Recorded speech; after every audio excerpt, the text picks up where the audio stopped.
This past week has produced what we have always feared as a culture of entitlement among our politicians, expecting to be treated with different rules.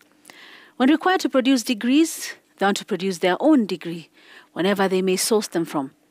When they're required to produce at least 48,000 signatures, they want to produce their own 48,000 signatures. When they're required to produce material on Excel format, they want to use their own format of an Excel sheet. Now, if these were interviews for regular jobs, we would not have spent so many days on 56 applicants only to end up with a short list of 4. Our aspirants see politics as a space of alternative rules, alternative way of life, and alternative documents, as well as alternative requirements.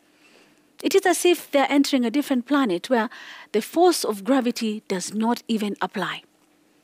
We have watched them showing contempt for the list of requirements provided by the IEBC for clearance for different races.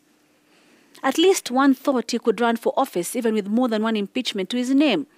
Another one thought the requirement for a university degree can be exempted in the race for President of the Republic. We saw some burning their voters' cards in protest. We're yet to figure out whether the protest was for non-clearance or failure to meet the requirements. But I must say, I was almost thrilled by one aspirant who was very sure there would be no election in this country if he was not cleared to run. It was a mix of the comic and the tragic to watch the aspiring next president of the Republic stage a get-side demo in one instance and getting a presidential aspirant lift in another. The aggregate of the event of the last 10 days is that some Kenyans actually believe politics is a space for zero rules. For instance, let us look at the issue of university degrees. Now, this is a requirement that is in the law for those wishing to vie for particular seats. It is not a ghafla bin vu requirement. It has been there.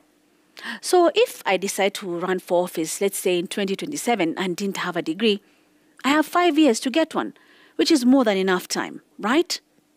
And if one has a degree, he or she had classmates and lecturers and would be on a graduation list, right? And if not, this person did not graduate. It is as simple as that. Therefore, politicians who very well know they do not have this qualification should not waste all our time, and instead shelve their ambitions now and run in 5 years. That is, kama mola atatupa uhai na uzima. Running for public office is a huge deal and should be treated as such. I am all for the requirements set by law to clear aspirants, because only those who seriously want to serve this nation should be on the ballot. Jokers need not apply. That is my memo.